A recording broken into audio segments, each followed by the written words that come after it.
Get started. For the record, Yes. Mr. Sulsky's not here and Mr. Caldwell's not here.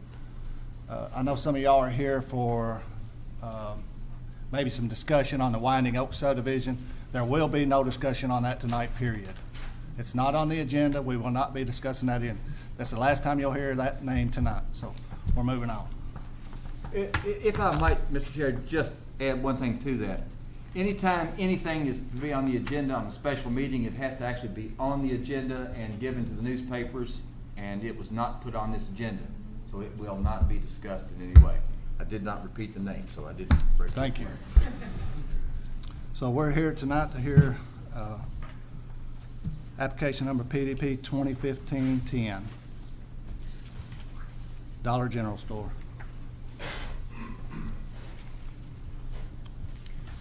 Good evening. This is a preliminary development plan for a 10,640 square foot commercial facility on a 1.3 acre lot. The lot is located at the southwest corner of Hawthorne Drive and US 25 or South Broadway.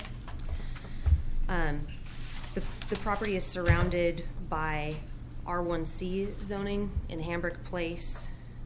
Let me get you the map. R1C zoning in Hambrick Place, B2 zoning, which is the dark red, as well as one other property that is in the B1 district north of Hawthorne Drive. That's the Family Dollar. And Brewster's is adjoining on the south. Unfortunately, my photos may be a little bit dark, but I wanted to provide some images just to orient you with the site. The properties on the west side all have fencing existing. So this is the west side of the lot. Up in the front is Hawthorne. Maybe these photos will get a little bit better. There's an existing detention basin on the site which the applicant has proposed to bury and put under the parking as shown on the site plan. So I took a few photos of that. Again, this is just showing what's existing on the site.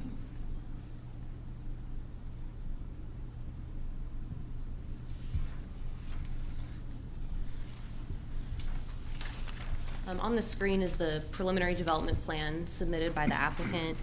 I'm going to go over kind of briefly what's shown on here, and then I'll work through the sections in my staff report, followed by some images and renderings that were provided by the applicant. Just to get oriented, again, this is 25 Broadway and Hawthorne. The proposed facility would be located on the western, portion of the lot.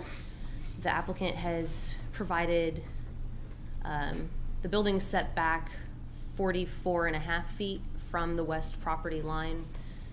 There's a 15-foot buffer that would be required, but there's an existing 20-foot utility easement in this area, plus some additional space that the applicant has provided.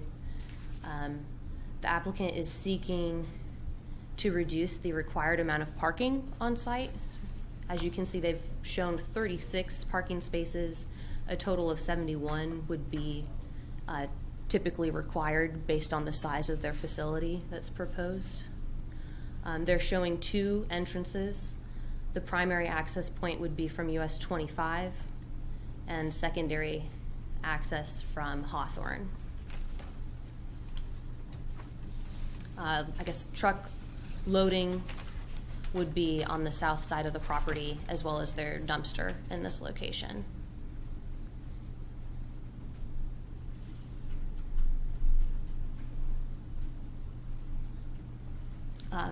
The building itself is proposed at 10,640 square feet.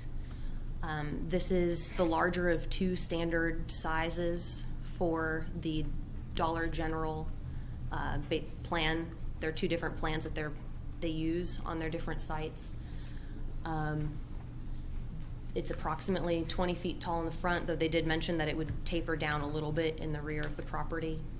They can tell you a little bit more about the proposed facility. Its location on the site complies with all of our setback requirements. So in the B1 district, there's a 25-foot front setback, which is required along both 25 and Hawthorne. and then they have a 0-foot side along the southern property line against Brewster's, and a 20-foot rear property building line. As I mentioned, they have, the rear of the building is 44.5 feet, which is greater than the required setback and also provides additional landscape buffer than what is required. In addition, I've had several conversations with the applicant about their proposed building design. While we don't technically have any architectural design standards for our commercial districts, they have expressed an interest in making sure that their building fits the neighborhood and that they're paying attention to the design that they use. I'll get into that a little bit later. In terms of vehicular access, as I mentioned, there's two primary access points, one from US 25 and one from Hawthorne. On the entrance from US 25, on the exit, there's both a right and a left turn lane.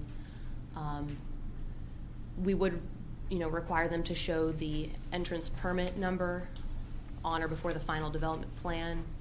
And this would be the access point that would be utilized by delivery vehicles. The secondary access is on Hawthorne Drive.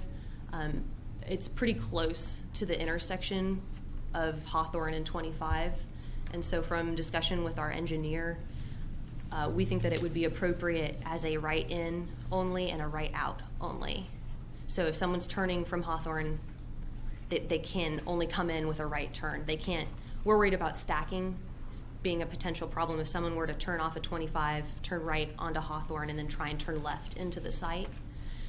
So to alleviate that potential stacking problem, there would be no left turn in from Hawthorne.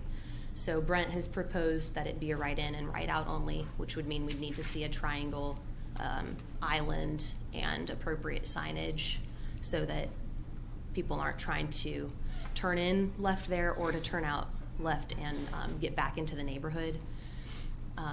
If there is some potential concern about how you would navigate around that site, if you were living in the surrounding neighborhood, you can turn in, but then you'd have to go back out on 25. You wouldn't be able to turn left out onto Hawthorne with that proposal. Another alternative would be to close off that entrance altogether, but planning staff tends to like to see multiple access points wherever possible, just for ease of access and connectivity, also emergency access if necessary. Another note on the vehicle use area and parking is that there's a 3-foot minimum distance required between the parking area or the vehicle use area and adjoining property. And you can see on the submitted development plan, the parking along the south border goes right up to the property line. I've since talked with the applicant, and they plan to adjust that portion of their lot so that they provide compact parking spaces in that area, which they're allowed up to 25% compact spaces, which means they can provide shorter spaces that reduces 2 feet there and then cut off 1 foot from the drive aisle, which would get them their 3 feet that they need. One important thing to note, especially with the parking variance that is requested, is that no overflow parking should be allowed on Hawthorne Drive. And I'm recommending that no parking signs be added on Hawthorne Drive to that effect.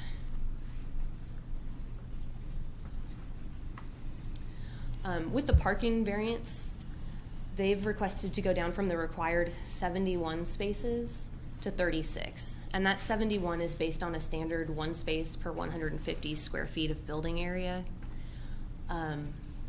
They've made this request based on information that they've gathered.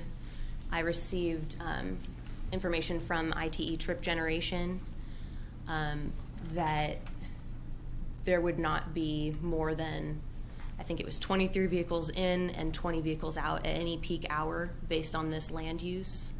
And they anticipate that only 23 vehicles would be parked at any given time. Based on that, 71 parking spaces would be way above the use that they would expect on their site. A letter Number 2, a letter from Bobby McDonald, who's their coordinator for the South Central region, stated that, of their many, many sites, I think it was 12,000 sites in the U.S., they've collected data of the number of users, and I think they said it was, I'm trying to remember how many, here we go, 15 to 20 transactions per hour, and that they anticipate the 35 spaces requested would accommodate the customer flow rate for this size of a facility, and said that that standard has been sufficient even for the traffic generated at peak Christmas season level. So based on those 2 pieces of information from the applicant, it seems that they've done some research and they know the number of users and the number of people that tend to park at their facilities. Based on that request, I think that number is appropriate. And so I've added some additional reasoning from my perspective on why or why not a variance might be appropriate in this situation. There's a few environmental benefits of just reducing unnecessary impervious area. That would help with runoff, stormwater. The less paved area that you can put on a site, the better in general. In addition, I feel that an applicant knows their site.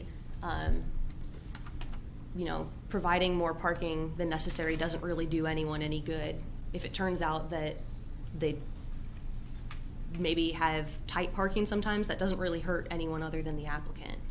If you don't allow parking on Hawthorne and it's difficult to park on their site, people aren't going to be able to use that facility, or they're going to choose to go somewhere else. So I think that the applicant has done their research and they know what is an appropriate level of parking. Additionally, what's listed as number 5, the Family Dollar received a variance based on their building size, they were required, I think, 61 or 2 parking spaces, but they received a variance to go down to 54 spaces and built 56. Now, I haven't done any sort of official study, but just from driving by, that's the route that I drive home every day, and I've never seen their lot more than 50% occupied. So knowing that these uses are fairly similar, it seems that that amount of parking is appropriate. There's a couple points that you could use in opposition of that request. Number 6 on the screen would be that, if the applicant reduced the size of their facility, the amount of parking required would also be reduced because parking is calculated based on building size. My problem with that is that if you reduce the parking, or you reduce the building size and then require them to meet the full parking, you're still going to have the same amount of impervious area. So that doesn't really, I don't see what benefit that provides. It's going to have a smaller building with more parking that's not being used and less building that's being used. So it just doesn't seem to help that way. Number 7 would be that, if insufficient parking is provided, it'd be very difficult to retroactively fix. So, from that perspective, it could, in theory, become a problem, but based on all of the numbers and the data that we have, I don't know how likely that would be. So based on the information given by the applicant and my analysis, I think it's appropriate to grant a variance to the required parking on this site. Looking at pedestrian access, the applicant has done a pretty thorough job of providing sidewalk connections for pedestrian use. The front facade has a 9-foot wide sidewalk with a 5-foot connection to Hawthorne Drive, and they've included a 6-foot wide sidewalk on Hawthorne that would go to the corner with 25 and meet the existing sidewalk that is there along 25. I've had additional conversations with the applicant to provide a connection, a pedestrian sidewalk connection between 25 and the front entrance to the store. So right now they're only showing I can flip back to the development plan if there's any questions later, but they're only showing a sidewalk connection from the north, but I would like them to also show a sidewalk connection from the east to 25. And I originally proposed in my conditions that it would go along the entrance from 25, but from talking with them, it seems that they could provide that sidewalk access through the middle of the site in the parking area through the existing vehicle, the bulb out in the parking area. And that would provide the shortest distance that a pedestrian would have to cross to get to the front door. So they'd get the sidewalk in from 25, only have to cross the drive aisle and get directly into the striped area between the handicap parking spaces in front of the front door. So I think that location is appropriate. It would mean that they'd have to locate a couple of the trees that would go in that interior vehicle use area, and the bulb out would now go on the side of the sidewalk along the parking lot, and they have some drawings to show what that would look like. But they've agreed to do that as long as we can be flexible about making sure that the vehicle use area trees can be shifted so they can get the sidewalk in that location. Another non-motorized access thing is, I haven't talked with the applicant yet, but we're trying to encourage bicycle facilities to be installed, especially along 25 and places within it, because we have an existing bike lane along 25. So if the applicant is willing to provide a bicycle parking facility near their entrance, it's not something that we can technically require, but we are doing a current bicycle and pedestrian study, so it would be something nice to see them do.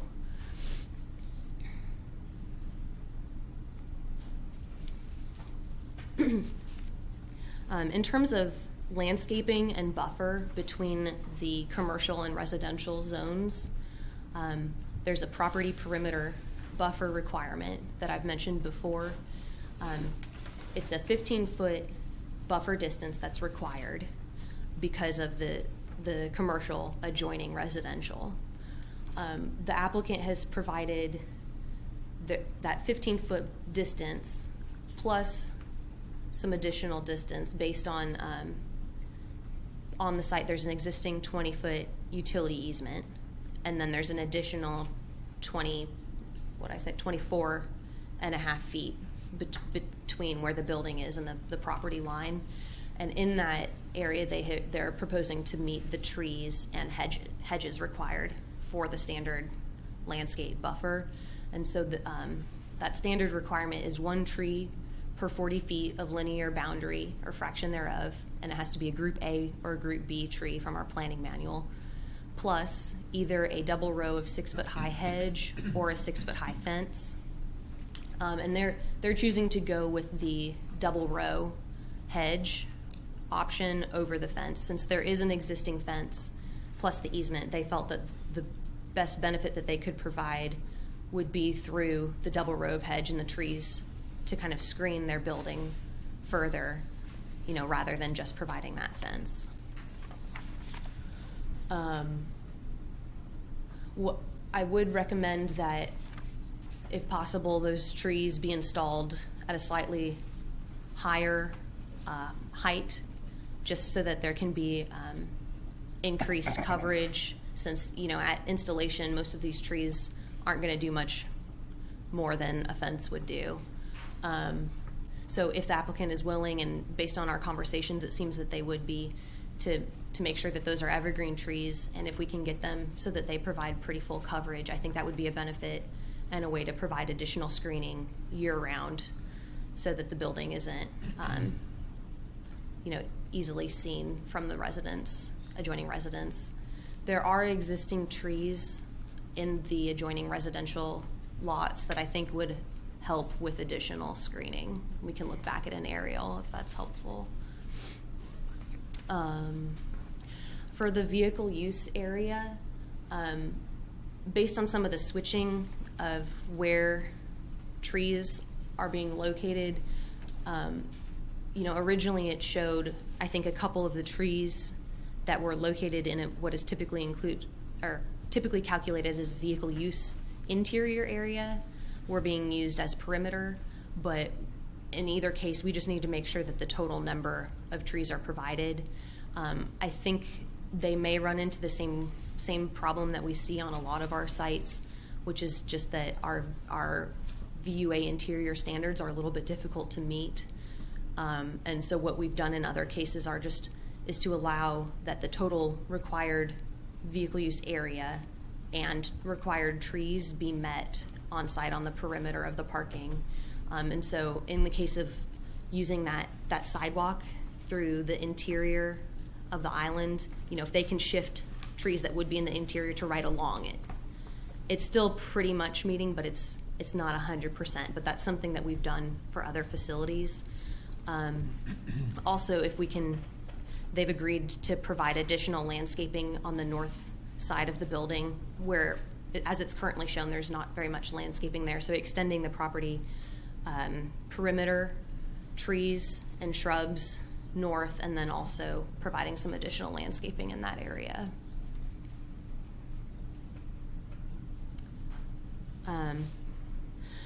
The applicant has provided 3 different sets, basically, of renderings in terms of what could be proposed for the building. They've shown, this is the first series of of renderings that was submitted, and it shows brick and or stone in the front. Let's see, what else did they say?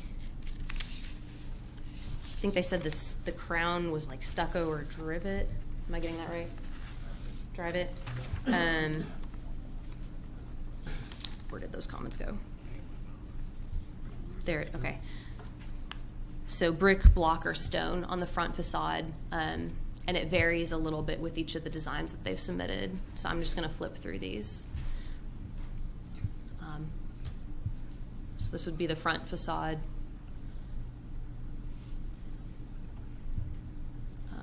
I'll let them explain the buildings, when they get up a little bit in more detail. This would be the back facade and the 2 sides. You can see that the AC unit would be above. One of the original drawings submitted, it had been shown on the side. I don't know if anyone had been in the office to review the submitted documents, but they're showing it on the top.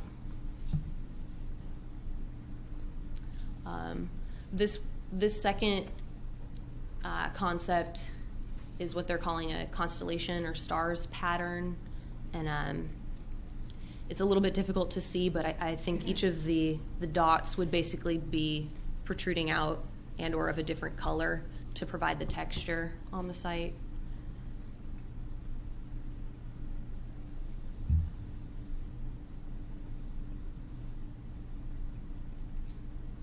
And then this was, there's 2 proposals here that they had submitted for a site in Indiana, and they just wanted to provide them as another type of option.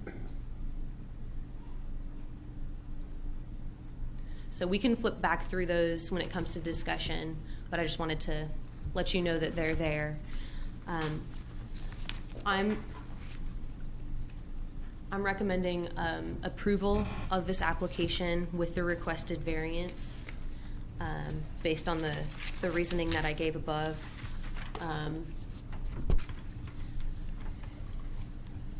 I'll be happy to walk through each of the conditions. Number 1 is just that an entrance permit number would be required for the entrance on US 25 or South Broadway. This is something we just need to see by the final development plan. That's a standard requirement. Condition number 2 is that a sidewalk will be added. And what I wrote was along the eastern entrance to connect the existing sidewalk along South Broadway to the store. And I think the main point of condition 2 is just that they're connecting South 25 to the store entrance. Now they've proposed a slightly different way to do it from when I wrote my staff report, but I think what they're proposing meets that intent. The secondary entrance on Hawthorne Drive will provide a right-in and right-out only vehicular access. Appropriate traffic island and signage would need to be installed. Condition number 4 is that ADA-compliant curb ramps will be installed at both entrances as well as the corner of South Broadway and Hawthorne. One additional comment I forgot to mention before was at TRC, Kyle Goodwin, the city engineer, mentioned that he prefers to see sidewalks at least 4 feet off of the road, and that's to allow for ADA accessible sidewalks and curb and ramps so that it's set back far enough from a driveway so it doesn't have to turn or create leveling issues. So I haven't had a chance to really discuss that, but I would think that's something that we can work through as we move forward.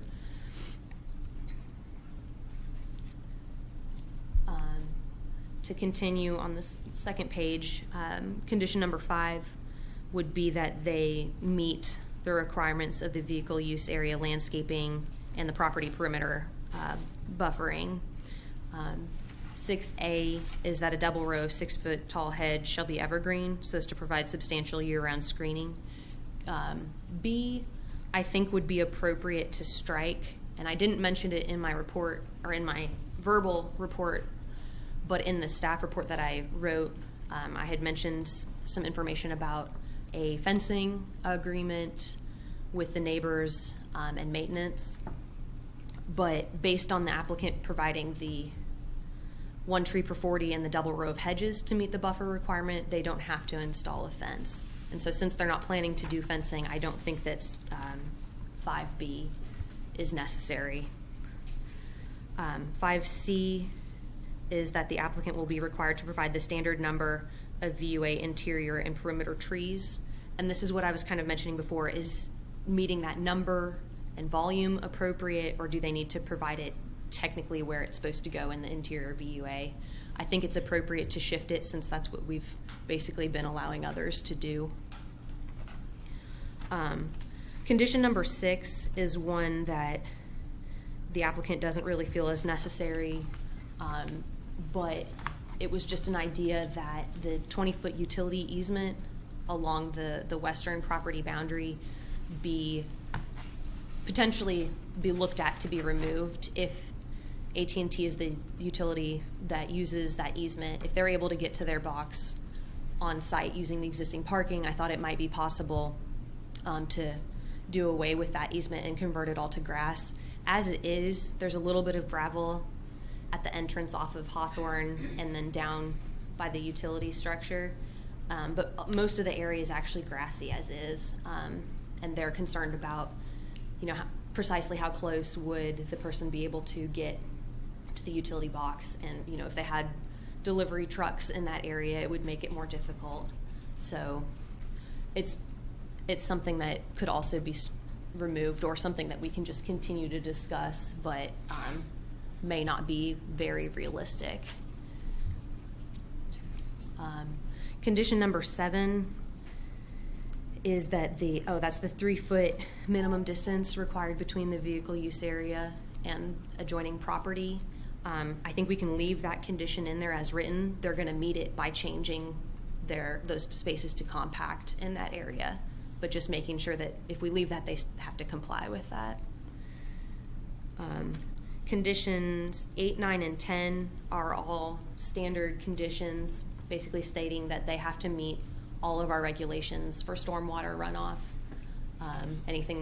all of our zoning and subdivision and development regulations, and requirements of GMWSS regarding the provision of sanitary sewer, although that may have been left over from another application. So if you have any questions for me, or if you want me to flip back to the development plan, I'd be happy to answer. I have one question, Megan. The border between Brewster's and the southern border of this plan, would it be appropriate to put in a sidewalk or something to connect that over to Brewster's and make it more walkable? There's a bit of a grading issue, so I don't know how much space it would take to accomplish that. It might be feasible, but I can try and look on here with the. I don't think there's a sidewalk off of South Broadway up to Brewster's. I think. I believe the sidewalk connects along 25, but there wouldn't be anything along the actual property border. It'd be nice to connect those together to where you could walk from business to business. Yeah. I know that there is a little bit of a drop. I'm not sure. I thought from looking at an aerial that it might be more significant, but from looking at it like just a regular perspective image, it may not have been as dramatic. I don't know if Brent or if you're familiar with. No, I do know that in front of Brewster's, a fairly steep incline down. Yeah. Yes, Broadway, but I'm not sure about the back of it. Yeah. It's a lot.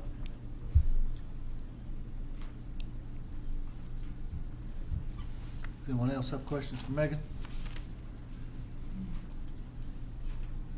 No, this time, Megan. Okay. Would you like me to flip back to the development plan or? Yeah, probably. Okay. I'll do that. Charlie, I guess you need to swear in those who want to speak. Yeah, everyone sworn in to speak to this application, we can stand and raise your right hand, please. Do you swear or affirm statements you're to make tonight to be the truth to the best of your information and belief? And anyone who hasn't signed, do you? All right. Anyone who hasn't signed in, Dolores, anybody else, it should be up here on the podium.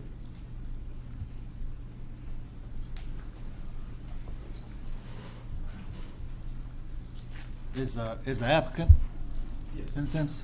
Hello, everyone. My name is Will McDonough. I'm the engineer for this site from Paul Primavera and Associates. Also with me tonight is Kurt Rafferty. He would be the developer for this site. Basically, I think Megan has covered pretty much what we've got going on. I've got a few things on the sheet here that addresses the sidewalk, if you'd like to see exactly where that is, and a couple other things that she had asked, if you'd like to. After meeting with Megan in the TRC meeting, we had originally had our entrance on Hawthorne only.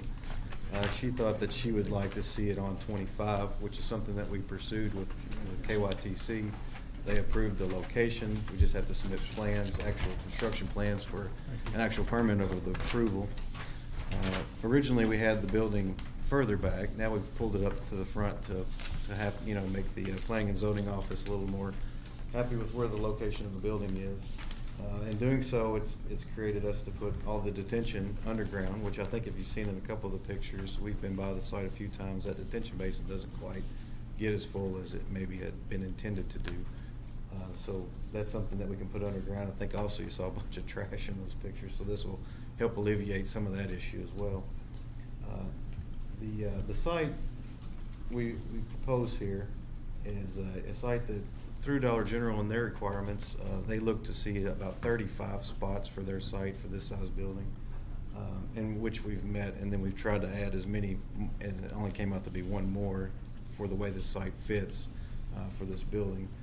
I think after doing several of these, I feel pretty comfortable in an engineering standpoint that this is the amount appropriately fitted on this site for the parking. And in fact, I'm not sure that all these would actually be used, but it's enough to allow for that spillage if it needs to. The other thing that Megan would like to have seen that wasn't necessarily a requirement was the addition to the architectural features to the building. We've provided what we think, are 3 different designs that hopefully we can come to an agreement on with those. I think it adds a lot of character to the area and to the site. For the most part, I think we're trying to meet everything that Megan has wanted to see. She wanted to see, and I think you can see on the plan, and actually this one too, there is an area designated on the south next to Brewster's for bike racks to allow and promote the bike access. So we tried to promote that and also add those. We could make other arrangements on site the best we can to allow for more bikes if that becomes a need. But the idea here, is to create something for this lot that's already zoned for commercial, and be as sensitive as we can to the residents to the west of our site. I think we've done that with added landscaping, and also with about 30 more feet of buffering that we can do for this site. But we're here to answer any questions if you have. You don't want to have any questions for the applicant? I think my only question would be your trucks delivering. Yes, sir. Would they come in off of 25? Yes, sir. They would, if you can, they would come off at 25 and pull in front of the building and then back like a 3-point to the loading dock area and then proceed out to 25 as well. Pull back out on Yeah. 25, not Yeah. out on Hawthorne? No, sir, no. Anyone have any further questions? If not, we'll hear from the audience now. Thank you.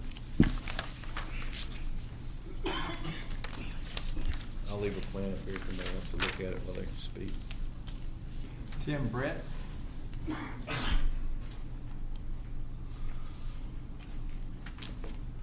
First thing I'd like to start with, gentlemen, I'm Tim Brett.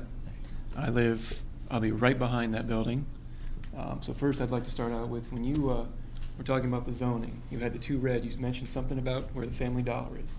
What were you talking about there? You pointed out pink and you... The zoning for this site, as well as the property to the north where Family Dollar is B1 neighborhood Okay. commercial. But you said something different about it when you were, whatever you were going through. You were saying these are B2, and then you kind of changed something when you talked about the Family Dollar. Yeah, let me come up to the Yep, mic no so problem. Mary can hear me. What do you have written down? I'm gonna flip back to the Yep, no zoning. problem. I may have just misunderstood something. Just want to be clear. No, that's fine. Oh, no. Okay. So the pink, Yep. these B1. two are what's zoned as B1 neighborhood commercial, whereas all the red is B2 Retail stores. commercial, highway commercial. And so our B2 is a slightly more intense, and I then guess the my B1. question there too is that you've never clearly stated that back with the issue with the Family Dollar. What is the difference between how the Family Dollar, how these are not retail stores? B1 is meant to serve the surrounding neighborhood. When Family Dollar applied, they had first come to our office for a ruling or an interpretation about whether that use fit within the standards. At that time, it was deemed that was appropriate. Can I ask how you came to that conclusion? You never explained that to us either with the Family Dollar. I was not the one who did that, but I would assume that they went through and they looked at the standards and they determined that based on the service area, the difference between a B1 and a B2, for example, would be a B2 could serve anywhere. Someone could come, it's going to have a larger pool that it attracts, versus a B1, it's probably going to serve people that are more local. Someone's not going to drive across town to go. Well, that's for those locations, that actually is not true. There's a lot of points you made that I'm right there. I'm out that entrance. I run a bike every day. I drive out of it. It's 90-some%, probably over 95% of the traffic leaves Hawthorne, and they don't come from Hawthorne. And also with that driveway, you're saying the roadway on Hawthorne is secondary entrance. It is not. We watch people all the time come in and out. They'll pull in onto Hawthorne and then into Family Dollar, and they'll come out the same way. Doesn't matter if they're going right or left. They do not use 25. The tractor trailer, I've watched that myself. I don't think the other person's here, so he comes in on Hawthorne, drives in, doesn't even touch a curb. He's not doing anything wrong. He doesn't know any better. But we were told that tractor trailer could not make it to Family Dollar. It does. So when you say they may not do it here, I can't believe you because I'm watching it. So from my house, I can see it right there, and the tractor trailer never hit a curb. And we were told the tractor trailer would not be able to even make that turn. So we have an issue there too, with that coming in, having that entrance there. And I guess you were saying you did no definite study, and I haven't either, but again, I'm there every day, every single day, and watching these cars go in, turn right on Hawthorne. So you're going to add a whole nother business there that's going to even add more to it, even if they are only turning right. Because people are, and nobody uses that from there, and definitely no one's going to use it now because if they have to come on the 25 to get the Dollar General, why would you do that? Plus, when you have two of the same stores, no one in the area can really understand why we have two of basically the same store, same products, and yourself said that parking lot's never full. So now same stores, you're gonna have maybe 10 cars, maybe 5 cars here. This isn't going to make you happy. Oh, no, it's not. But the answer that I would give to the two similar situated stores next to each other is that It's not really in the planning commission's jurisdiction to determine what type What can go there, of business okay. goes where. And so we don't want to get into a market. If a store believes that their use is appropriate there, they've done their own study, they've determined that that's appropriate, and their zoning is appropriate, we can't really get into the exact use. But see, the zoning, you have it worded in your zoning that B2 is for retail stores. How is a Dollar General, a Family Dollar, how is it not a retail store? I mean, It is a retail store, but B1 allows retail. Retail sales, not a retail store. There's a difference. You worded that way for a reason. And there has to be a reason, and no one seems to be able to tell us what the reason is for. I mean, you should know that. That's the planning, your thing. You wrote that up. The fact that you, and I don't think B2 says retail stores. it says retail stores. I can hand it to you here in 1 second. I think retail is Retail stores. C. That is B2. See, but when you look at the description between a B2 and a B1, Even at the top. Retail for yeah, neighborhood consumption. yeah, but when you read the rest of that, it says especially those which require large storage and display space. It So says we're especially. talking about a difference of scale. No, it's saying retail stores, and then you're saying especially for something larger. Not in But I addition don't to. think that prohibits a retail store. But then why would you not have that there? Why would you word it as retail sales? There's got to be a reason you did that for retail sales or neighborhood consumption. And honestly, like I said, the neighborhood does not even go into that store, the Family Dollar. So now you're going to have the same store. I don't even care if they buy anything. They're not going in. An option could be eliminating access. It's not something that I would necessarily recommend, but it is an option. That's me. It's still. It just. I mean, one of these businesses, odds are good they're going to go out of business because they're supplying the same exact product. And then we'll have a big. I mean, there's also cluster economics. Stores that are similar tend to locate next to each They other. do. I mean, Walgreens, That's- CVS. But then that's you know, also a this B. is- That's a B2. I mean, I'm still. The But, fact I that you mean, determined that. I'm not trying to argue. I'm just saying Oh, I know. that stores do tend to do that. I It's a very understand that. feasible thing. But it seems like both stores would do better if General Dollar was not another part of town where they would serve that neighborhood, because we have enough to serve our neighborhood. We don't need the same. Let's shift you back to the commission, and I'll get back up to answer any questions that That's they right. want me to answer. I'm gonna have you Charlie, go. can you shed any light on the difference? Well, yeah, we did talk about this the last time. In fact, I thought Oh, we it was did. an answer to your question No, last we never time. did. B1 historically is for a particular neighborhood. And traditionally, that was the mom and pop grocery. Well, nobody walks anywhere anymore.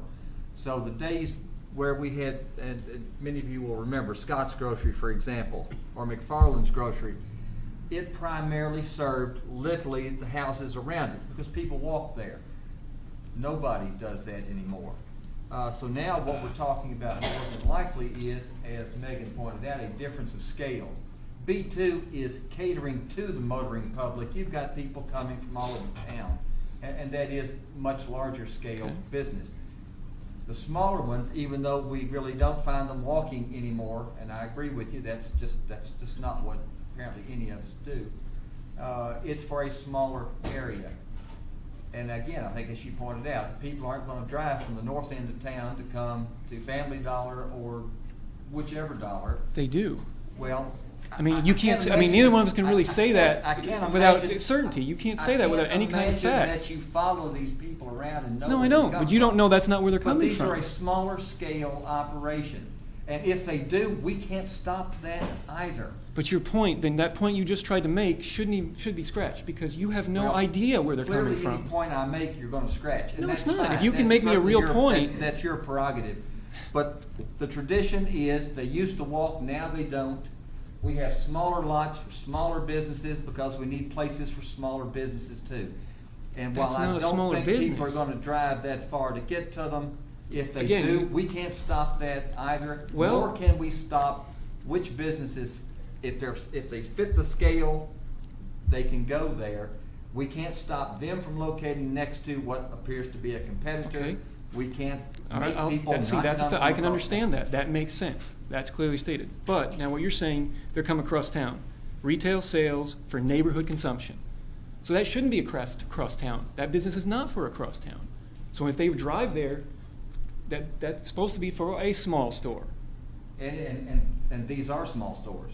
That's bigger than the Family Dollar by 1,500 square feet on a smaller lot. Well, it's still a small store, but. Not when you don't have it, when it's that- not that- clearly you asked stated. the differences, and those are the differences.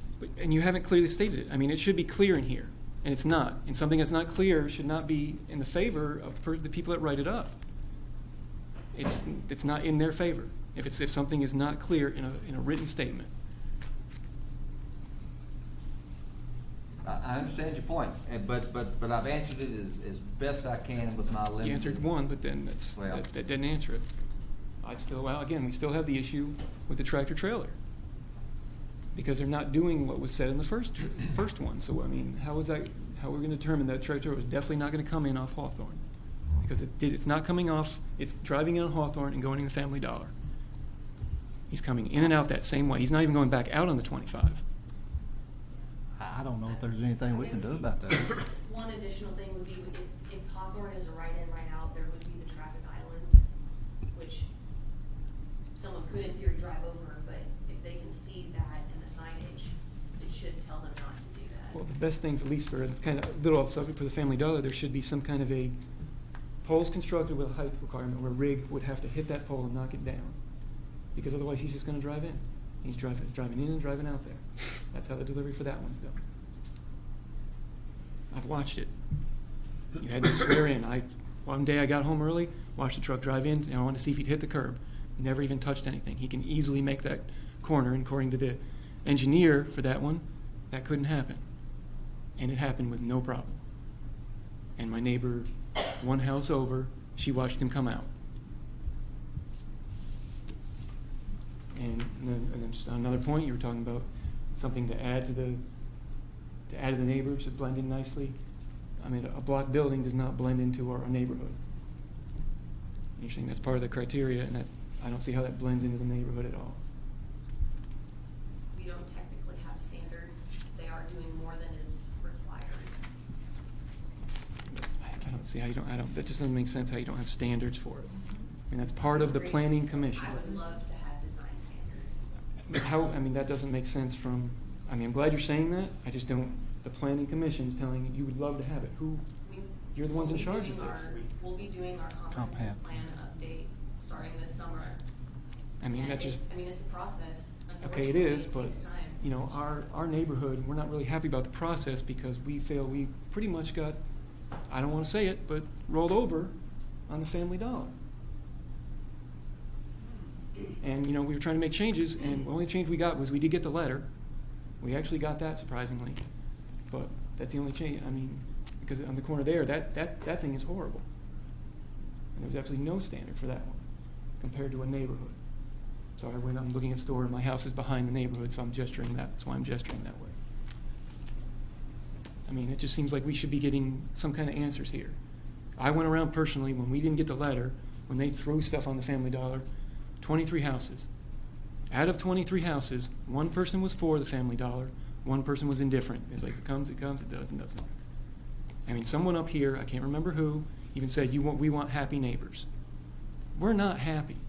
We don't want that. We definitely don't want the same type of business, same way, doing the same kind of things. One thing I appreciate, you guys, at least you sent the letter out.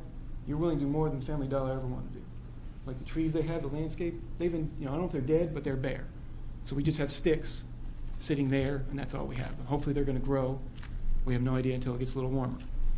And another issue with the drainage, they worked on the drainage for Family Dollar 4 times. And right now, if their final thing is, you can't, they gave a picture of that.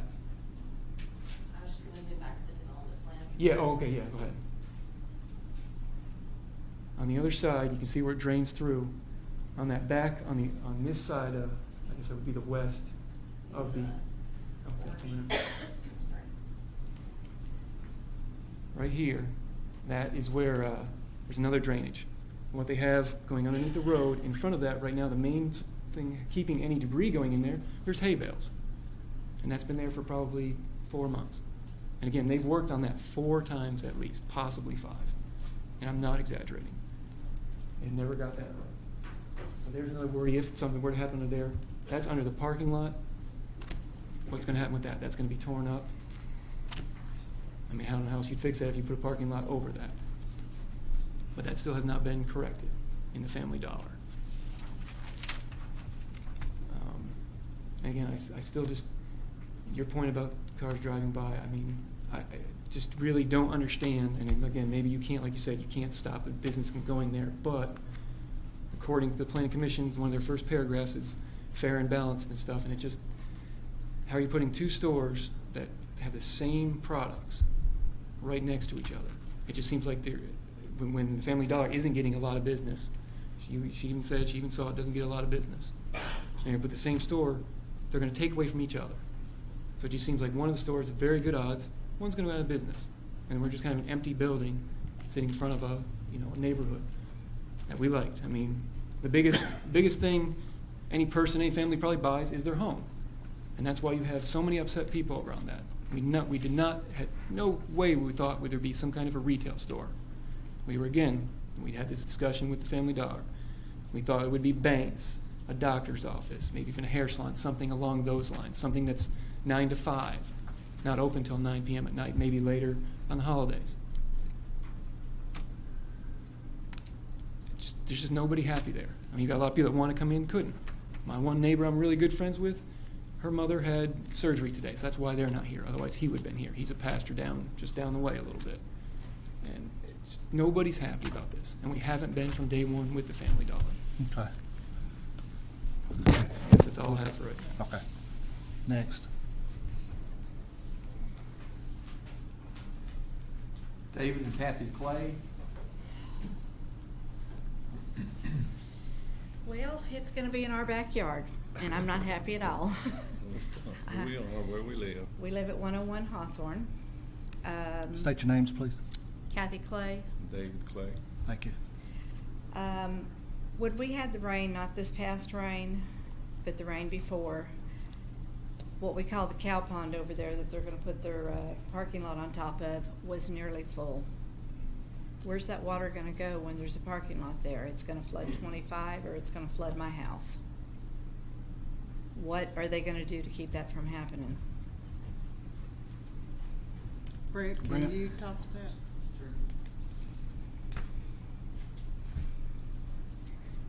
The preliminary design, they're showing a whole series of underground chambers, which essentially is half pipes with a gravel bed underneath, and it'll have the equivalent volume of the pond that's there now. I have not seen the actual design yet, but they've actually run the numbers. They've included all of the 11 or so acres that drains that way. So unless their numbers can prove that it's not going to cause any issue, then they won't get their final approval. That answer your question? We have underground storage in a lot of places around town already, so it's nothing new really. So this is an activity that's going on in other areas? Yes. And how about the weight retention for like a parking lot and sinking and all this stuff? It would just be like a parking lot over a pipe. I mean, that happens all the time. So it's not going to be a hole in there, it's going to be drainage system? Or? Yes. Mm-hmm. Okay, now does this still retain water or will it flow somewhere else? Well, right now it goes through the pond and over to 25, so that'll continue the same way. Okay. So there won't be water sitting under there breeding mosquitoes and all kind of other things. It'll be there for like about as long as the water is in the pond now. Any other questions? No. Hey, Brent. First of all, I want to say I got that- one for you on that, real quick. So that drain coming from the Family Dollar across, will that affect that any? It actually goes into that. That Well, that- detention pond was for the water coming across, so it'll continue. So this design won't affect that water flowing No, into it there? incorporates that water into it. First of all, I want to say I'm all for progress and improvements, and everybody's time to come down here and discuss this and giving us opportunity to express our opinions and concerns. And Like my wife said, we live right behind it, and I've got a few questions here. I like to go through them pretty quickly, not hold up everybody, but I'd like to get some answers to it. I don't want to hold up progress, but we do have a concern of having two big buildings right there by our house, and not a definite separation between commercial and residential area. It's just like drive behind the store, and there's the houses, right behind the store. I'm concerned with several things that we discussed, but also there are some things that have been brought up that look good, and some thought has been put into it, which I respect, as far as the building design, the setback, the shrubbery, and things like that. But I'd like to ask some questions real quick on this. We just talked about the water retention. I just was concerned if there was a flow out with it, or was it just going to sit underneath there? He answered that.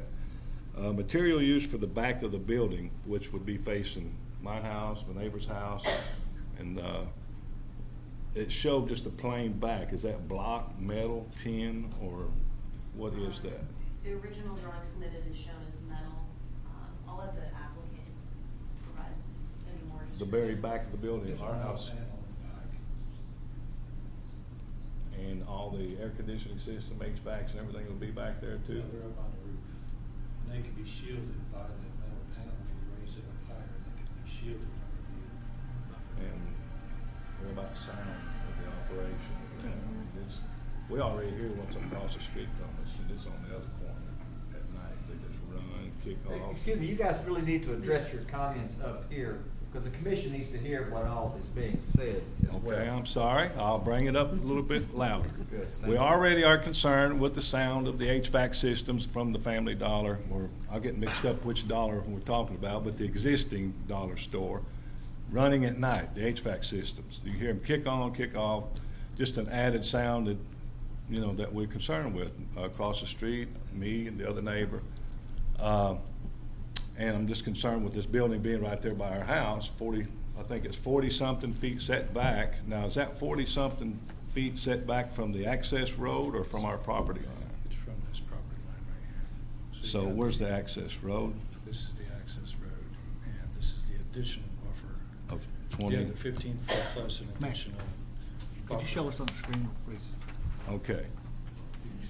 So, Mary probably doesn't need to hear me, but I'll do it anyways. The first strip, where I'm kind of pointing with the laser pointer right now, is the existing access easement. Right. And then this additional space is what the applicant's providing. Okay. So this line, let me make sure on here. Yeah, the building line coincides with the access easement. So where you see this line is where the building technically could go based on the zoning, but they're setting it back an additional 24 feet. We're pushing it forward, Or away from that right, line. Away from Okay, but isn't there an access road supposed to be kept This is open? it. This That's is it. AT&T. Okay. Yeah. We get a lot of traffic from them alone. Okay, back to my questions, okay? So the material used for the back of the building, is that an optional thing in those three drawings you showed, or is that the same on each one of those drawings? The other two drawings, it didn't show the back, but it is still the same as metal. Okay, what would be the hours of operation and loading frequency? I mean, That's a you've got tenant business operation. We're just the developer and the landlord, so we don't control their hours. Typically, it's 9 to 9, 9 to 8. As far as delivery, it just depends on how busy the business is. Okay, will the sidewalk that you're planning on putting in, will it join the existing Hawthorne sidewalk that's broken at the, It joins up the existing sidewalk. Okay. And will that driveway be developed for that access road? I mean, if you're gonna put a sidewalk across there, right now it's just gravel. Right. We want to propose Yeah. it to drive entrance. No, we're just gonna keep the way it is here, so Right. this would just, It's not going to show. Can you the point drive that on the- entrance. Is the work done? this will continue to do what it does here in this area. This comes through, this will match pretty close to grade as is, so, I mean, they'll just have to drive over the Sidewalk. as it is. I mean, there's nothing that really we can stop them in that easement. Or couldn't there be a drive put there or something, some short one, so you don't break the sidewalk every time they drive over it? I mean, we get. Well, it's the same, it would be the same difference with the, where they come through there, but, I think there's some gravel at this point now. So, Right. Yeah, that's But if you put a sidewalk over that gravel connecting to the other sidewalk, then you got a slab that's gonna be driven over with these trucks all the time. it's their easement. I mean, I can't say what they wanna do with it per se. Then how can you put a sidewalk in there? Because that's in the city. I mean, there is something here that the city's been fine with here when this comes together. I could just see it breaking right now. I mean, they hit the curbs already and they're breaking off and everything with these trucks that come in and out, service trucks for the AT&T cable. Several of them go in and out of there a lot. If we just put a slab of a sidewalk, it's gonna be, I just can't see that engineering perspective of it lasting. So, Just to answer his question, the only thing we could do is put a commercial grade apron in here, base, so it does hold up the actual vehicles that are so coming when through. they are hitting it, Right. that makes sense. Now, is there any parking spaces allocated at the back of the building facing the residential area? No. Okay. But this is the unloading area right here at the end, the bottom corner of the picture?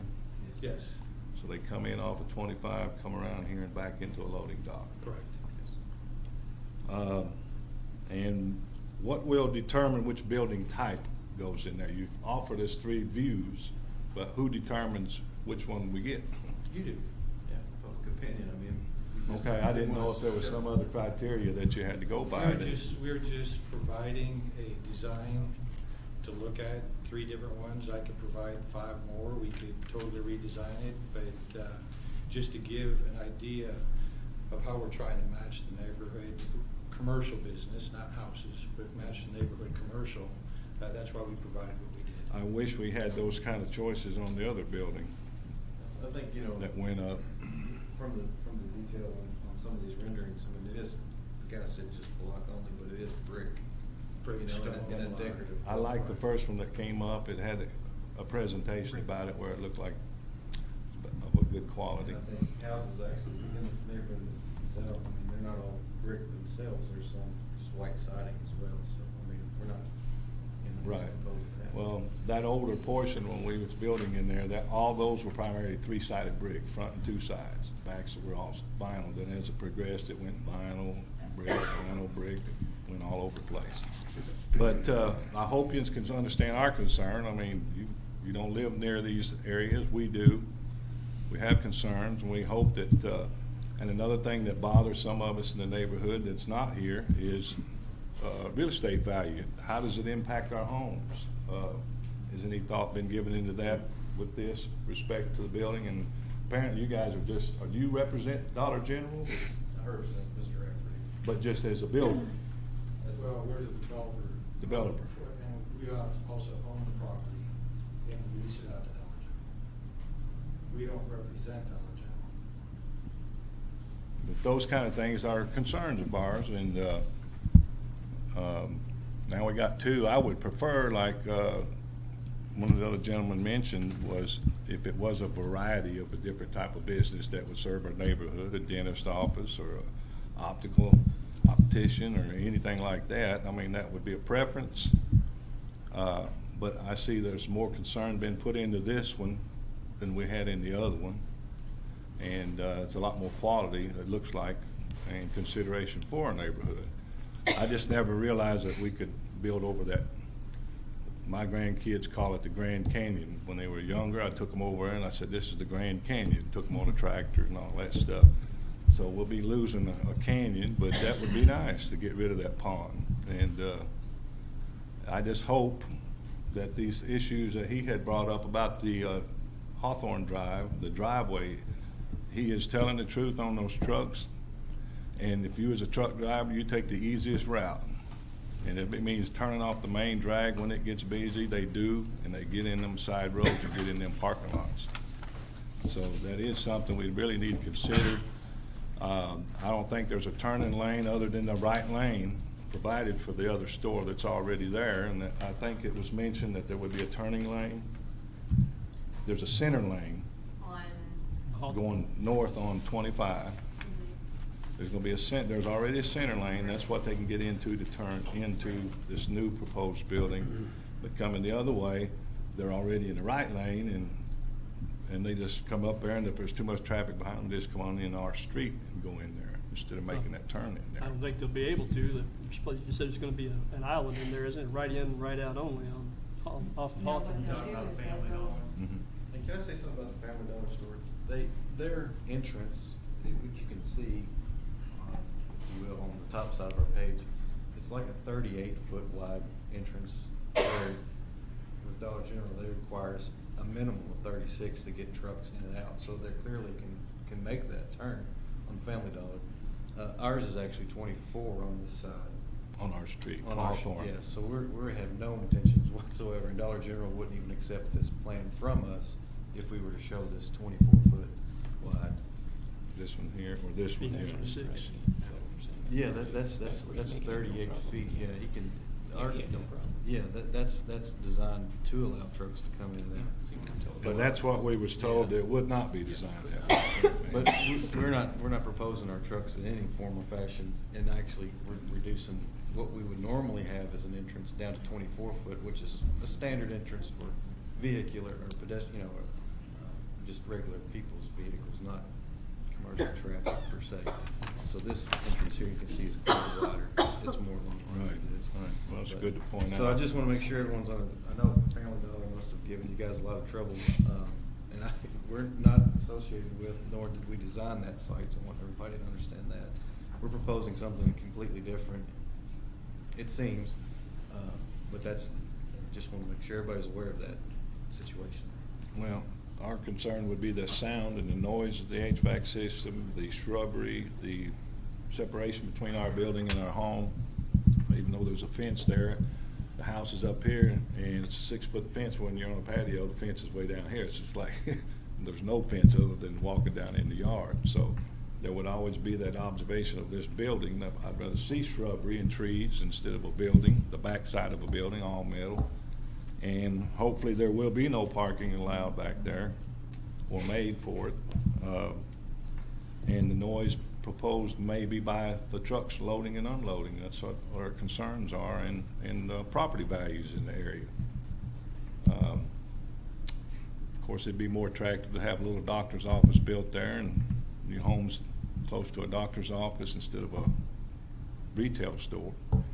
But I've said my piece on it, and I thank you for your time and everybody's consideration. I hope this is all considered when it comes about and by the builders, and thank you very much.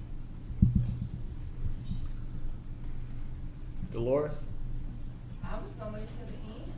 Well, you are the end, Okay. and I've written you on the list. All right. Well, I don't have much to say. It's just, we kinda got, Ms. Dolores, state your name, please. Dolores Vinegar, Thank you. and my mother's property is, right next to the other dollar store that we didn't want. Not that I don't want them, cause I shop at both of them, right? But, there were so many different problems, like, new trash, and that's not y'all, cause you're just coming in. But, the sound, the noise, the garbage people come at 5:30, sometimes 6. But I mean, there's just so many little bitty things that weren't gonna be. They didn't move the pallets and things that they worked with. They never mowed the yard. They put the fence up. There's still the grass from last season. I said, I have allergies. Would y'all please mow? They didn't. And when I called down here, they mowed the other property before. And when they started building, they said, we'll get to it. It never happened. There's just so many things that have seemed like they're going to be all right that weren't.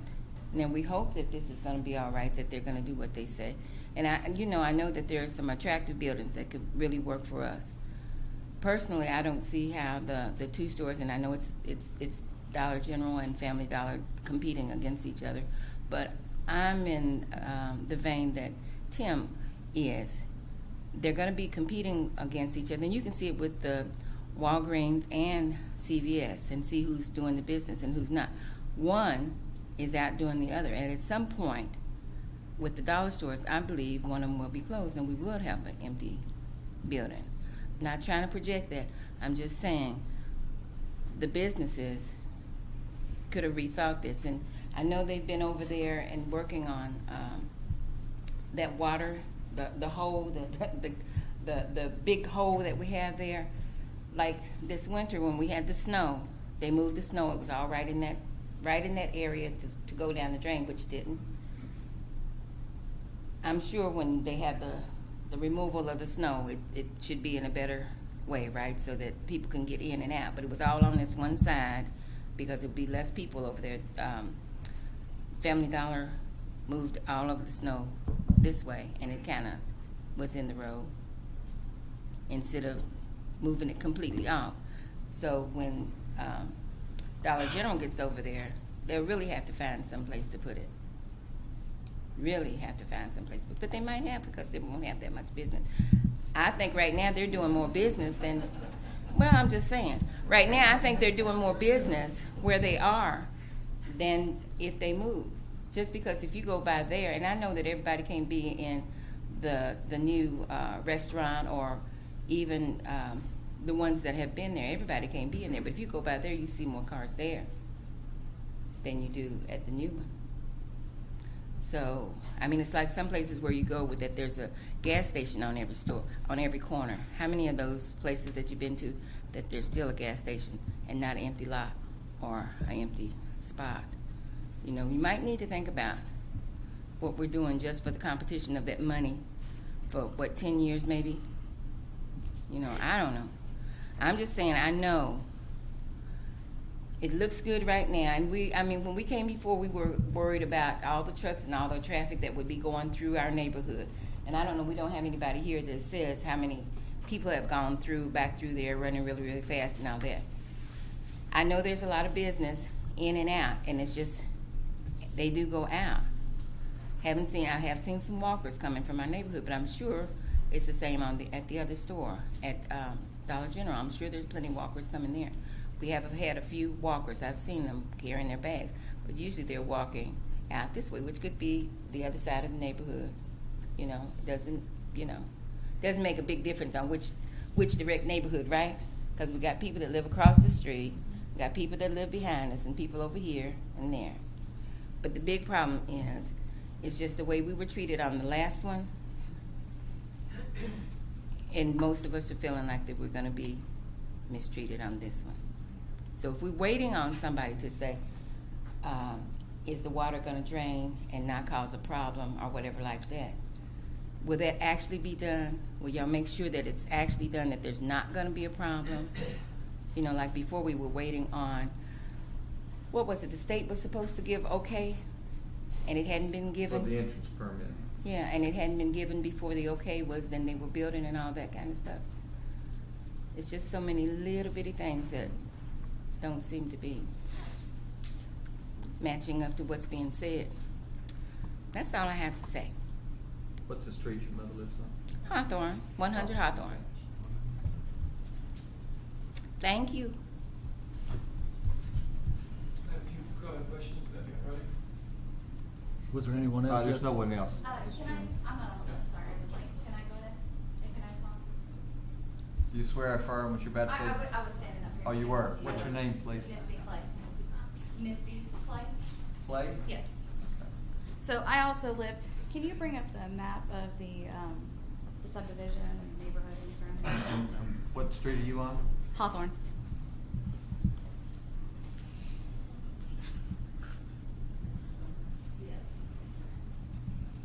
Okay.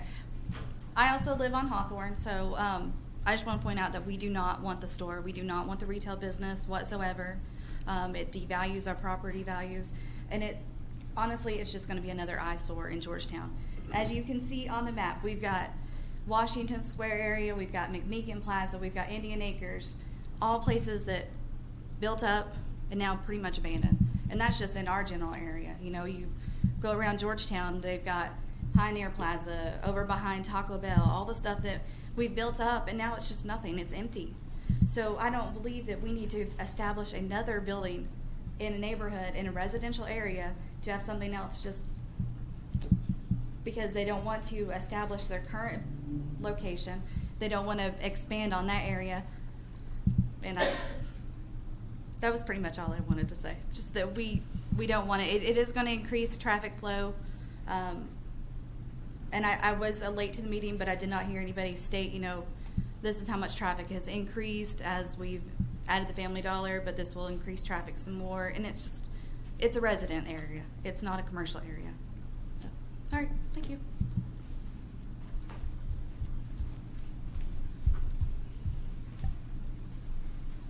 My questions again, Tim. My name's Tim Brett, and can you go back to the site, if you don't mind?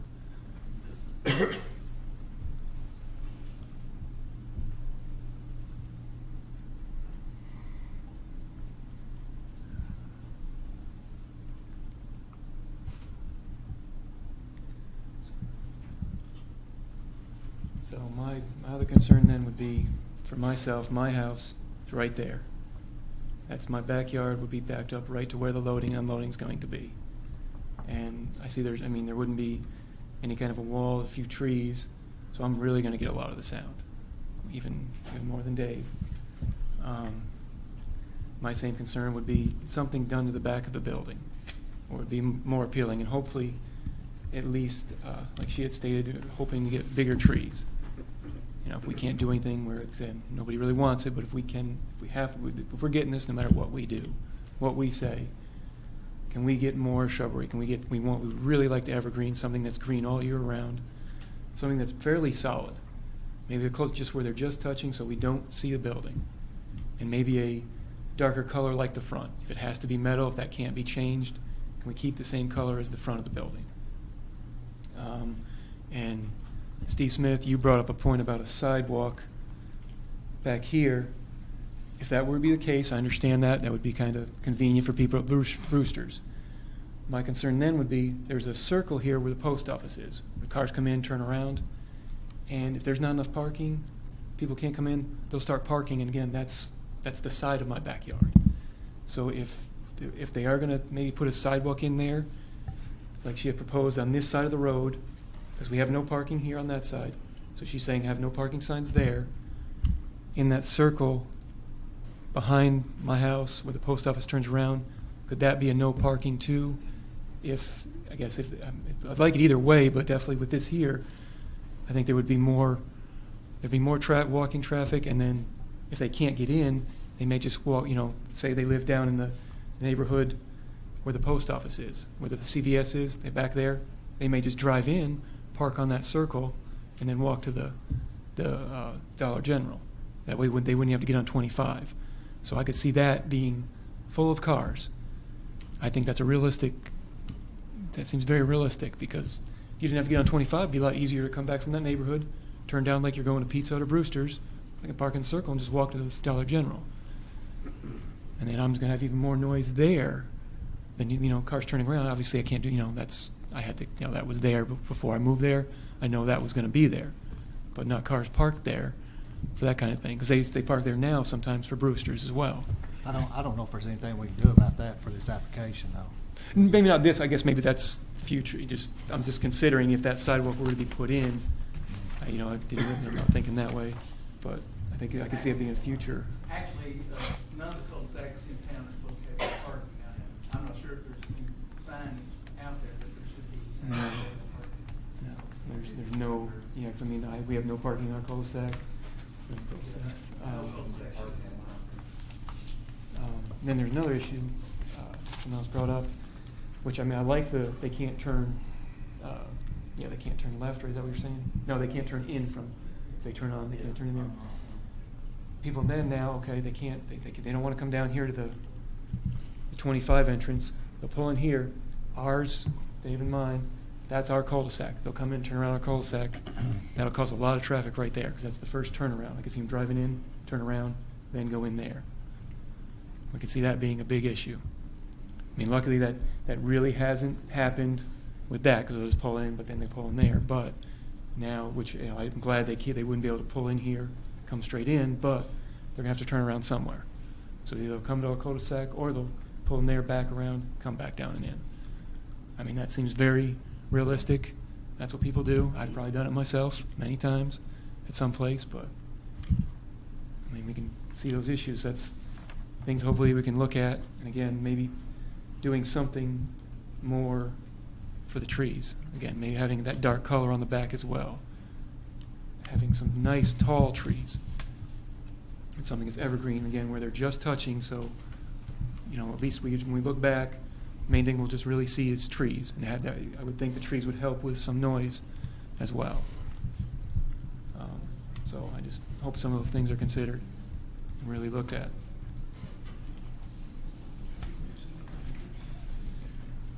We would be considerate. State your name again, please. I'm sorry? State your name again. Oh, please. Kurt Rafferty. We would be considerate to change the color of the metal in the back to a darker color and absolutely get as tall of trees and as close together as we can. So if it means having them touch when they're 4 years old and 8 foot tall, then that's what we'll do. So we will be considerate to that. Thank you. Any other questions? Comments? If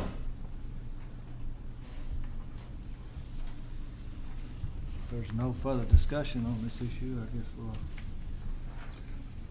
we'll need a motion to approve.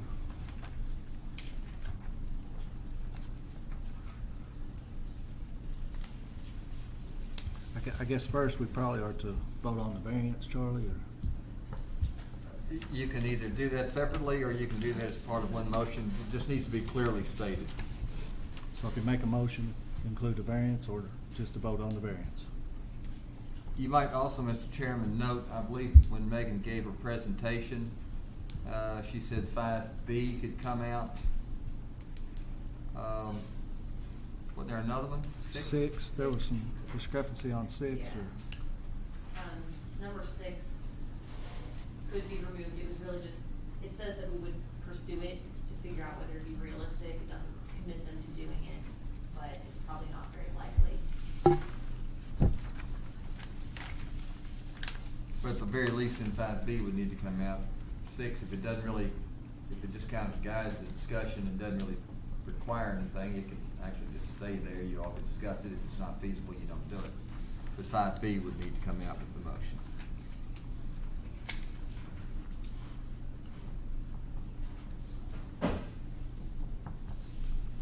So Charlie, basically the applicant has done everything that is required of him to do and is within our current ordinances and everything? Apparently so, yes. Okay, all right, so therefore I will recommend that we accept this application with the one variance to reduce the required parking to 36 spaces. And also on the conditions of approval, they meet all of those, but with that to remove condition 5B and condition 6. So you're taking condition 6 out? Mm-hmm.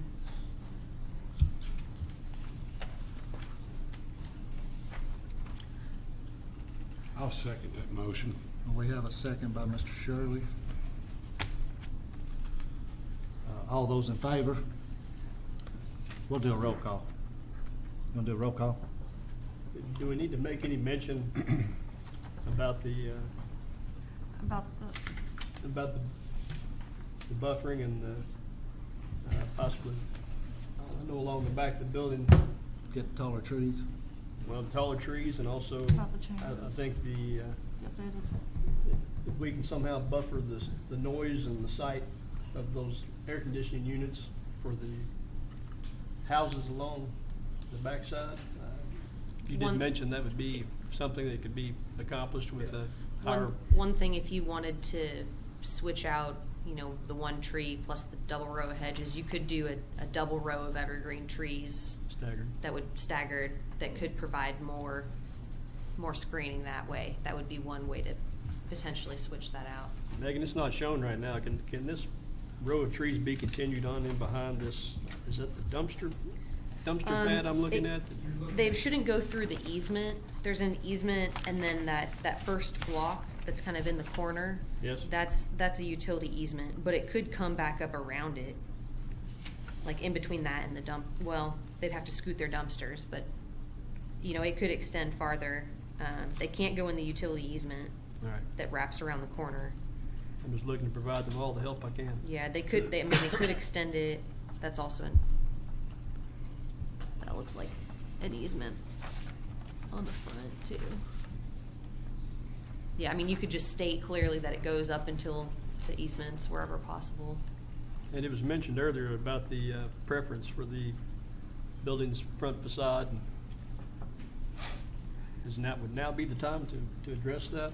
Well, our problem is we can't require that. Can't address We it. can't require it. but Now, they- the applicant has said they're gonna do some of this, so I would suggest they state on the record that, yes, we will extend the rear to cover the air conditionings, and we will do such and such on the facade. But they'd have to stipulate that. We can't require that. We don't have the authority to do that. Then he was gonna change the metal to darker metal. Yeah, my name is Kurt Rafferty, and we will stipulate that on the rear of the building, we'll change the metal, which is a lighter metal, to a darker metal that would match the brick or the block in the front. And we would raise it architecturally and structurally so it will shield the HVAC units on the roof, and that we will provide a double row of evergreens and hopefully make them 8-9 foot tall if we can get them that high. I'm not sure, whatever is feasibly available, but that's what we will do. Yeah. I'm like you, I don't want to encourage you to put them so close that they won't survive. Right. We'd like them to mature, and at maturity, hopefully they would really Well, if provide we nice stagger buffer. them, then the staggered one in the middle of the other two will allow enough space for them to grow into maturity and not kill off the other one. And then, Mr. Chairman, in addition to the conditions of approval, I think covers the situation. Does she need to state her motion again then with that, or does it still good play with that? Oh, no. Well, I don't know. I thought the motion was clear, but. Yeah. But, Why do they have and to Mary put these would, Mary would stipulations? simply need to note on there, in addition to that Like we applicant said. stipulated those three things. Okay. And make that prominent in the minutes as well. And then, of course, staff can make that prominent in the file for that application.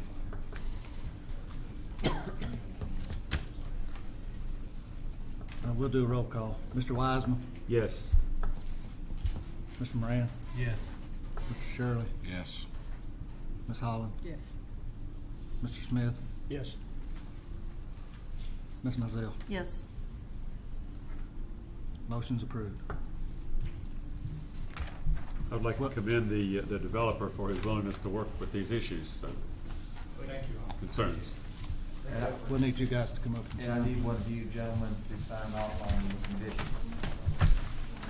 Hopefully the one that's got a ballpoint, doesn't have a ballpoint. So that'll be all we're hearing tonight, so meeting adjourned.